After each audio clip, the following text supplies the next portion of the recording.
L'année dernière, j'ai été accusé.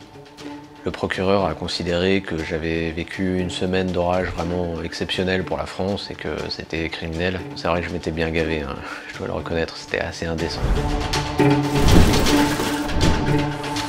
J'ai été condamné à offrir un tirage photo à l'un de mes abonnés, chose que j'ai faite, hein. J'ai payé ma dette à la société. Voilà, je pensais que tout était oublié, que cette histoire était derrière moi, et puis finalement, c'est là que tout a recommencé.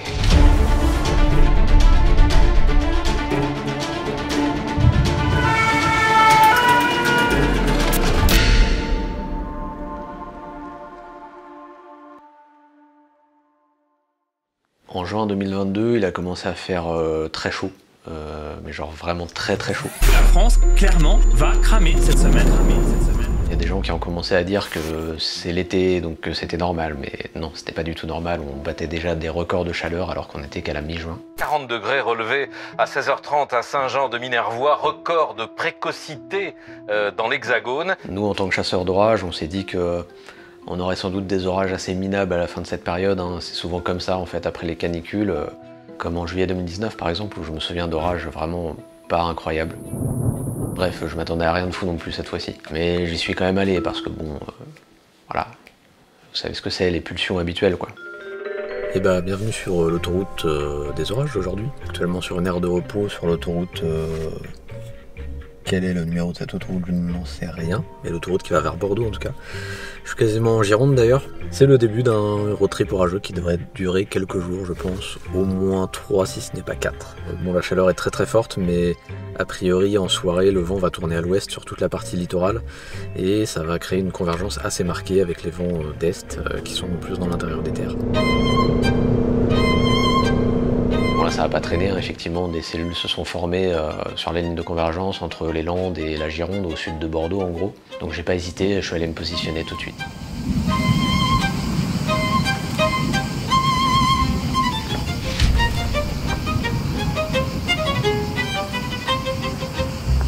Je suis super content, là j'ai trouvé un trop beau spot à l'ancienne en cherchant sur la carte et en essayant de retrouver les endroits avec un peu de relief. Et je suis super bien placé devant cette cellule, c'est très beau. Ça manque encore un peu de contraste pour l'instant, mais au fur et à mesure que le soleil va baisser sur l'horizon, ça risque de devenir sympa et en plus elle se déplace très lentement.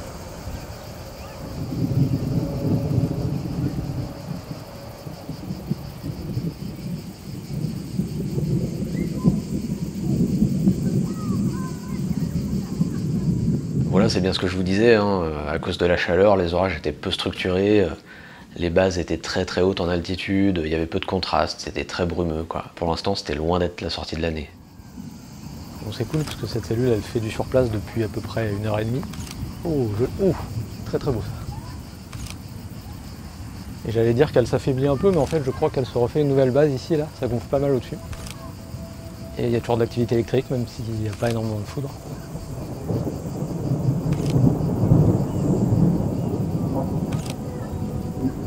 Je dirais qu'elle en a encore dans le ventre.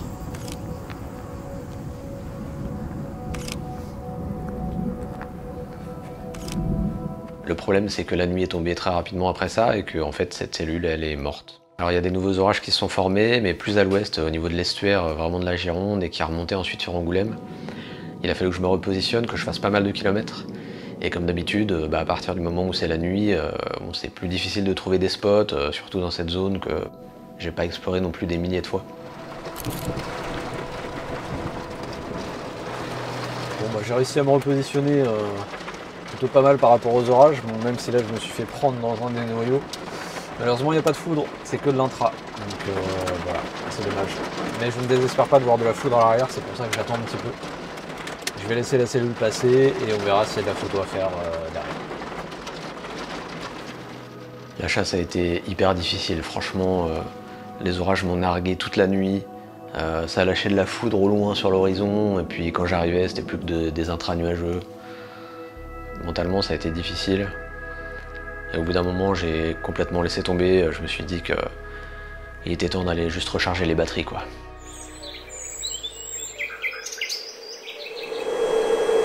Il faut quand même que je vous raconte ce qui s'est passé cette nuit. Juste après m'être installé ici pour passer une petite nuit paisible, Et bien vers 4h30 du matin, je suis réveillé par un immense coup de tonnerre. Et effectivement, une cellule s'était activée juste à côté de moi et commençait à balancer des impacts toutes les 30 secondes environ. Et en fait, la chance que j'ai eue, c'est que l'endroit que j'avais sélectionné pour dormir, c'était pas fait exprès d'ailleurs, hein, mais cet endroit se situait juste à côté d'un très bon spot. Je vais vous montrer ça tout de suite. Par ici, voilà. Et donc j'ai juste eu à faire quelques dizaines de mètres. Et j'avais un parfait point de vue pour observer cette cellule isolée qui m'a lâché des impacts de foudre en pagaille bien puissants. Et le tout avec l'aube qui arrivait progressivement, donc qui a donné un petit peu de texture au ciel.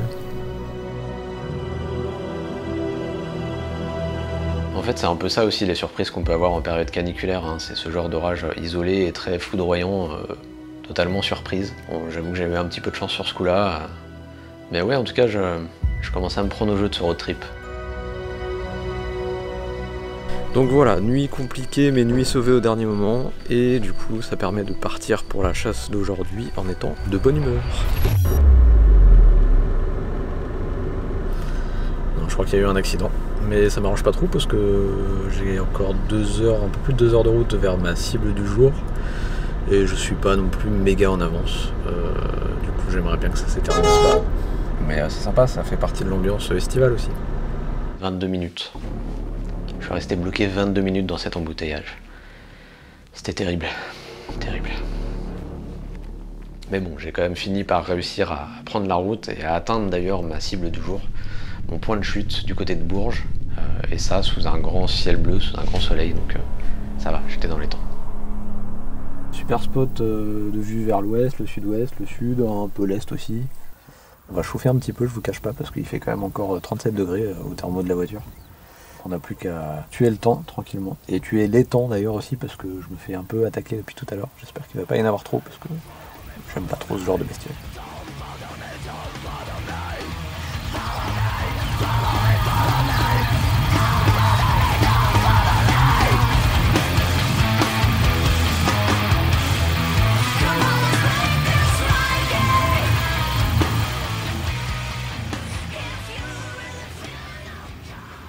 Il y a des cumulus qui poussent un peu plus intensément par là. Et bien sûr, c'est pile le côté où j'ai pas de vue. Cela dit, il y a quand même déjà une cellule qui bricole par là. C'est peut-être plutôt ça sur lequel je vais me concentrer.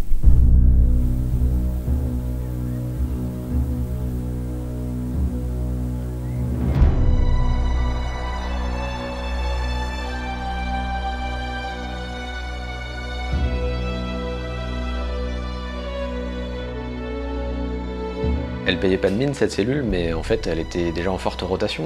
Après c'est juste que les bases à 3000 mètres d'altitude, l'ambiance hyper brumeuse, à force c'était un peu frustrant quoi.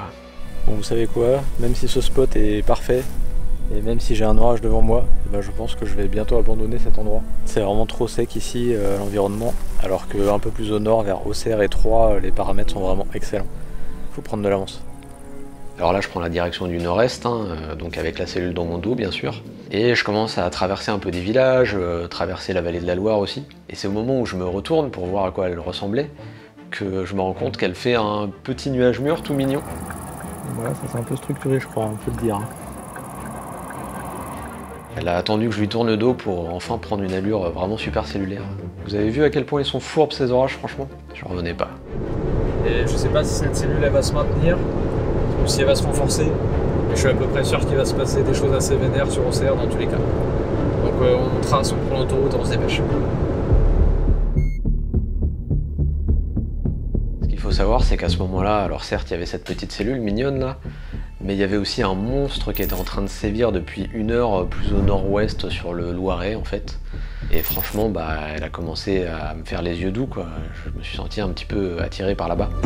En fait, comme je pensais que j'allais être limite en retard sur les cellules d'Auxerre, eh bien j'ai choisi de plutôt essayer d'aller intercepter la super cellule qui remonte de Blois. Ça a l'air hyper actif et je pense que ça vaut le coup d'aller voir ce que ça donne.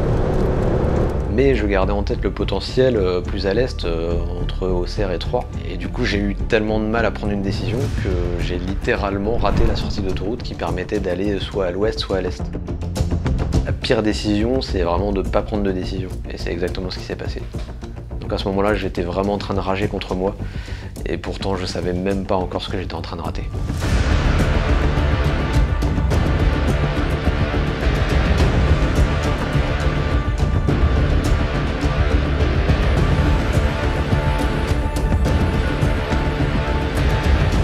Comment c'est possible d'être aussi nul, quoi? Tout ça pour au final me décider à rouler vers 3 et à arriver trop tard sur la zone. J'ai quand même eu des orages, hein. J'ai quand même eu une super cellule même, parce que c'était la thématique de la journée, quoi. Mais j'étais pas positionné parfaitement, j'ai eu du mal à trouver un point de vue. Bon, voilà, je garde un souvenir un petit peu amer de cette soirée, clairement.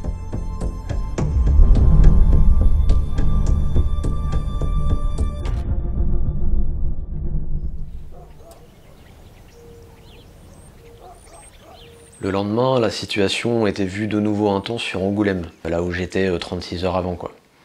Donc autant dire qu'entre le gros coup au moral la veille au soir et le prix de l'essence, j'avais pas vraiment la foi de retourner à Angoulême ce jour-là. Donc je me suis dit que j'allais juste faire la sieste au milieu des champs et puis j'attendrais le gros paquet orageux qui allait remonter sans doute sur le centre du pays dans la soirée. Je me suis dit que j'allais tenter une photo avec les éoliennes, tiens, du côté de Châteauroux. Des points hauts comme ça au-dessus de la plaine, franchement c'est un lieu de choix pour la foudre normalement.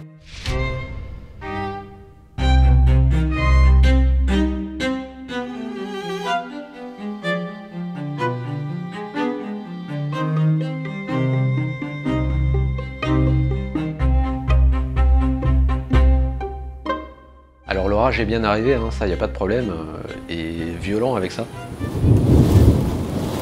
Mais par contre, il s'est bien moqué de moi encore pendant toute la nuit.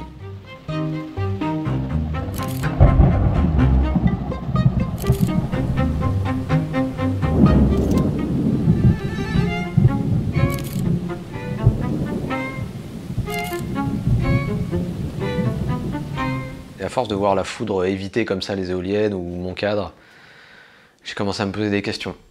J'ai commencé à me dire, est-ce que vraiment c'est moi qui suis si coupable que ça?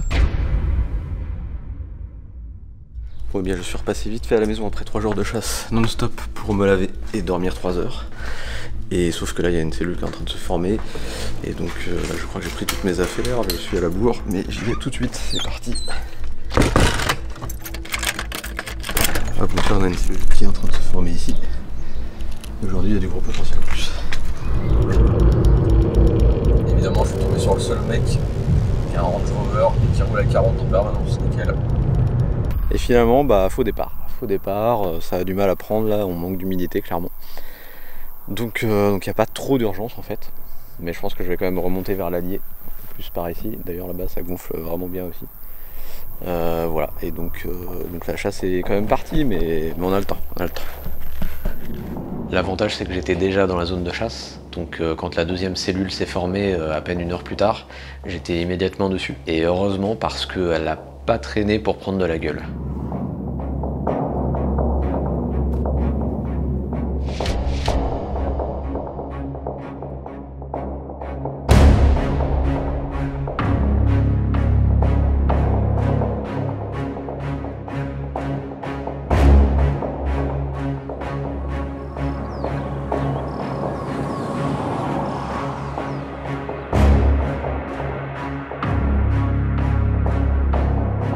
Super cellule parfaitement structurée avec un mésocyclone bien dessiné et tout. Clairement cet orage il était destiné à une longue durée de vie. Je m'étais juré que j'allais pas me faire déborder. Et je dois traverser 5% sur fuel et c'est l'enfer. Là faut y aller. Très forte rotation à ma gauche et moi par contre je suis bloqué dans les embouteillages, c'est insupportable. Là, il va falloir avancer sinon on va se faire démonter la gueule là par ici. À votre gauche. Pas ça. Je me suis fait déborder. On va se faire démonter par la grêle là, ça va être chaud. Attention, on arrive à partir à droite dans 1 kilomètre. Allez, dépêche-toi mec, dépêche-toi. Très forte rafale là. Bon, il y a des débris qui s'envolent. c'est chaud là.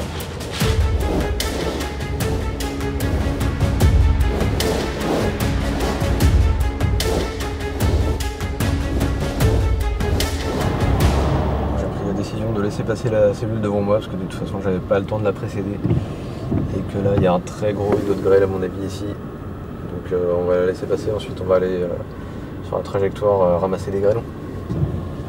Bon, j'avais tellement plus d'espoir de faire des images un peu esthétiques de cet orage que, en arrivant du côté de Digoin, dans la Saône-et-Loire, je suis passé en mode reporter brut.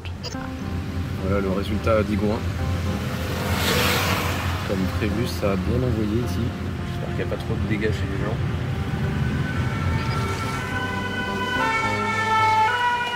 C'était un véritable carnage, hein. Il y avait vraiment une couche de grêlons encore partout au sol. La végétation aussi, une couche super dense sur la route. Et puis bien sûr tous les dégâts sur les véhicules, tous les pare-brises étaient complètement explosés. J'ai franchement jamais vu ça même aux États-Unis. Impressionnant.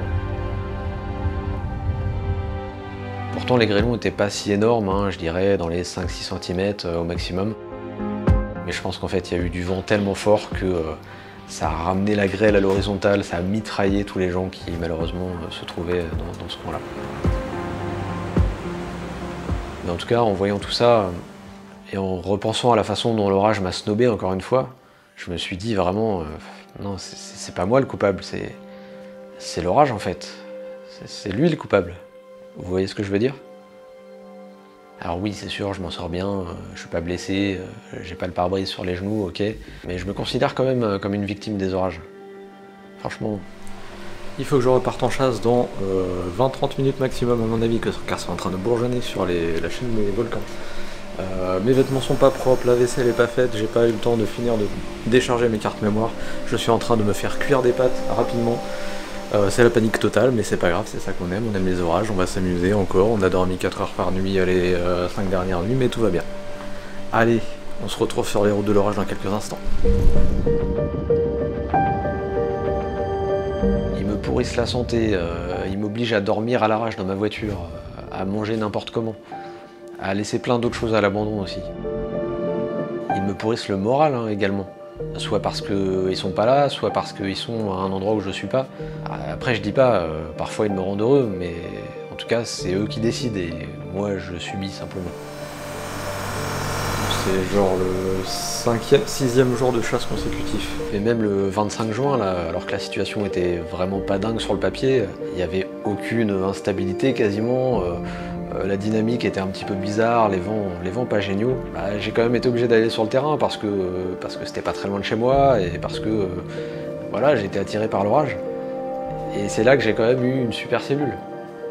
Incroyable, et j'étais même parfaitement placé. Mais c'était pas de ma faute, c'était de la faute de l'orage. Moi j'y étais pour rien. Franchement, c'est lui le coupable. J'en suis sûr, c'est lui le coupable.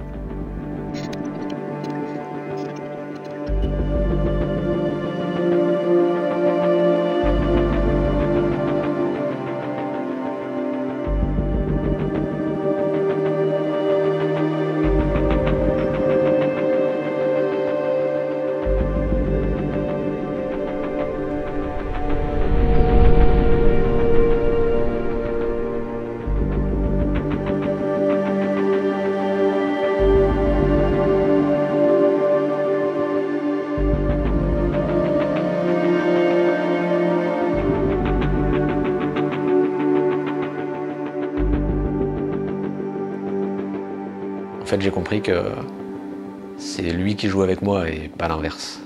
Je suis attiré comme un aimant vers les orages, et ça, on sait bien que ça se contrôle pas. Mais vous savez, dans les aimants, il y a une histoire de polarité aussi. Dans un sens, ça match, et dans un autre, la rencontre est impossible. Alors selon les jours, ça marche plus ou moins bien.